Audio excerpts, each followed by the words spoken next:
Sedang bercerita, perlahan. Misteri kamar 307. Saat pintu Hotel Grand Pelangi terbuka, angin dingin menyambar wajahku. Udara di lobi terasa lembab dan bau kayu lapuk. Jam menunjukkan pukul 23.15. Terlambat memang, tapi karena penerbangan tertunda, aku tidak punya pilihan selain menginap di sini. "Selamat malam, Mbak. Ada reservasi atas nama Rina?" Tanya resepsionis perempuan dengan rambut hitam lurus yang menutupi sebagian wajahnya. Suaranya pelan, seperti berbisik. "Ada," jawabku sambil menyerahkan KTP. Dia mengeluarkan kunci kamar dengan lambat. Matanya tidak pernah menyentuh pandanganku. "Kamar 307, Mbak. Mohon maaf ya, kamar lain sudah penuh. Jangan lupa, jangan buka pintu jika ada yang mengetuk setelah tengah malam." Aku mengeringitkan alis. "Kenapa?" Resepsionis hanya menggeleng perlahan. "Hanya anjuran saja, Mbak. Sarapan mulai pukul 6 di lantai dasar." Lift bergerak lambat, suara krik yang membuat bulu kuduk merinding. Saat pintu lift terbuka di lantai 3, koridornya hanya diterangi lampu merah muda redup di setiap ujungnya. Suara langkah kakiku menggemuruh di lantai kayu. Kamar 307 berada di pojok paling ujung, dekat dengan tangga darurat.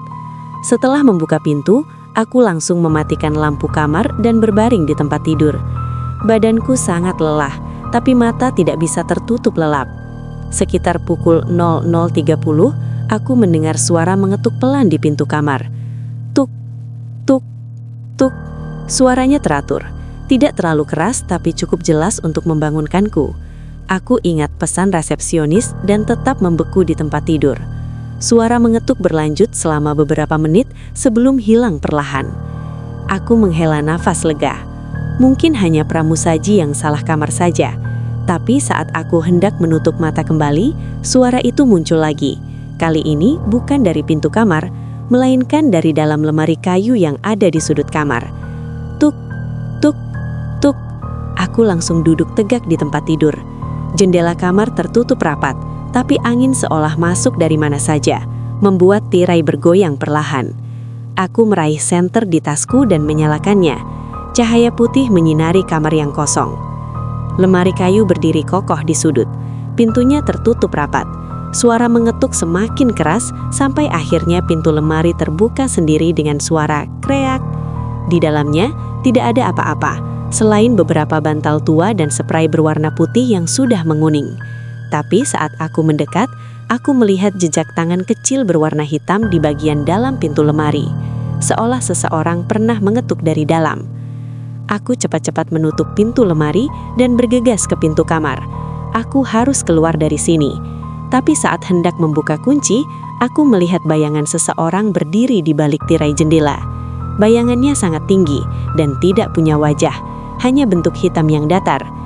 Tuk, tuk, tuk. Suara mengetuk datang dari jendela. Aku mundur ke arah tempat tidur.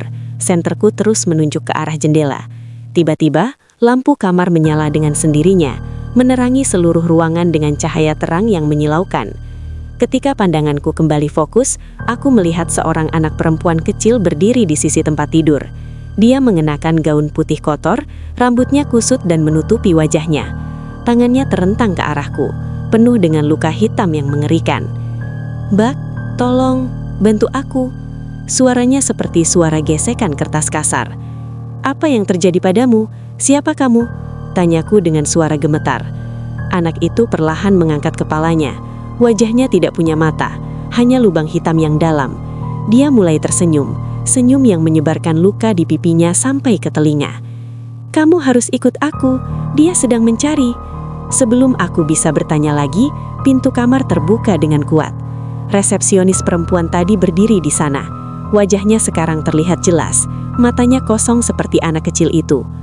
"Kamu tidak boleh melihatnya, Rina," katanya dengan suara yang berbeda, lebih dalam dan kasar. "Kamu harus tetap di kamar ini."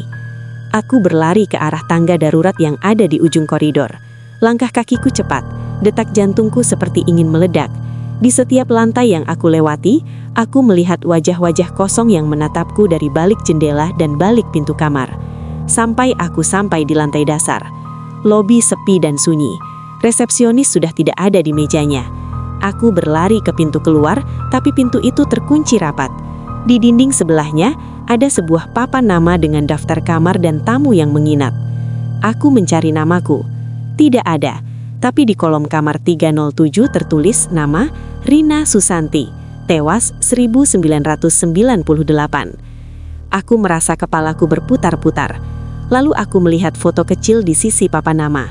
Foto itu menunjukkan seorang perempuan muda yang sangat mirip aku, mengenakan baju yang sama dengan yang aku kenakan sekarang. Suara langkah kaki pelan terdengar di belakangku. Aku menoleh dan melihat seorang pria dengan jas hitam berdiri di sana.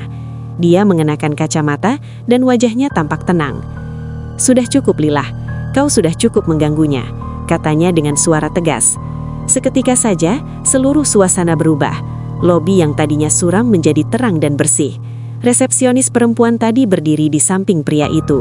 Wajahnya sudah normal dengan mata yang jelas. Anak kecil itu juga muncul di sisi mereka. Wajahnya kini cerah dan tanpa luka. "Aku minta maaf, Rina. Nama saya Maya dan ini anak saya Lila. Apa yang sedang terjadi? Kenapa kalian membuatku seperti ini?" tanyaku dengan marah dan bingung. Pria itu mendekat dan memberikan sebuah amplop putih padaku. "Nama saya Dr. Arif. Kami bekerja untuk Yayasan Perlindungan Korban Kejahatan. Kamu mungkin tidak ingat, tapi kamu adalah satu-satunya saksi mata dari kejadian yang terjadi di hotel ini 28 tahun yang lalu."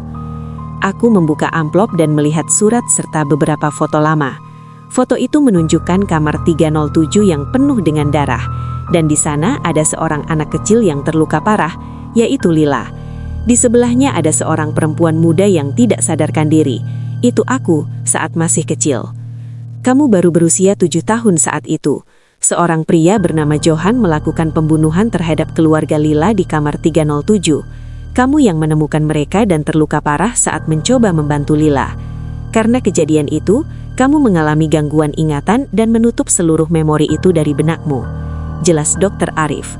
"Kami membuat simulasi kejadian dengan menggunakan teknologi realitas maya yang kami kembangkan untuk membantu kamu mengingat kembali kebenaran.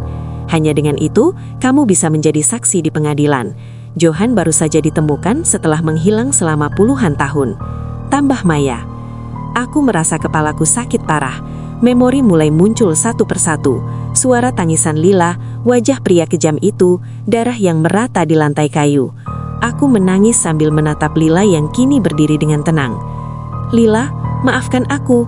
Aku tidak bisa menyelamatkanmu dan keluargamu," ucapku dengan suara remuk. Lila mendekati dan memegang tanganku. "Kamu sudah menyelamatkan aku, Mbak Rina. Kamu yang menyimpan bukti penting yang bisa menangkap dia. Sekarang waktunya untuk keadilan." Beberapa hari kemudian, aku berdiri di depan pengadilan sebagai saksi utama. Bukti yang tersimpan di benakku setelah memori kembali muncul berhasil menjebak Johan di balik jeruji besi. Dia dihukum seumur hidup untuk kejahatannya. Saat aku keluar dari pengadilan, Maya dan Lila sedang menungguku. Lila memberikan sebuah bunga mawar putih padaku. "Sekarang aku bisa tenang, Mbak Rina. Terima kasih telah tidak menyerah." Aku memeluknya dengan erat. Saat itu aku menyadari bahwa apa yang aku bayangkan sebagai hantu dan makhluk seram itu ternyata adalah cara alam bawah sadarku untuk melindungi memori yang menyakitkan. Dan mereka yang tampak sebagai musuh ternyata adalah orang-orang yang mencoba membantuku menemukan kebenaran. Namun, beberapa minggu setelah itu, saat aku membersihkan barang lama di rumah, aku menemukan sebuah kunci kecil di dalam lemari kamar. Kuncinya sangat akrab. Itu kunci kamar 307 Grand Pelangi. Di belakang kunci ada tulisan tangan kecil. "Kamu tidak sendirian, dia masih ada di sana." Aku segera menghubungi Dr. Arif dan Maya, tapi mereka tidak bisa dihubungi. Ketika aku datang ke Grand Pelangi, hotel itu sudah ditutup dan dikelilingi oleh pita polisi.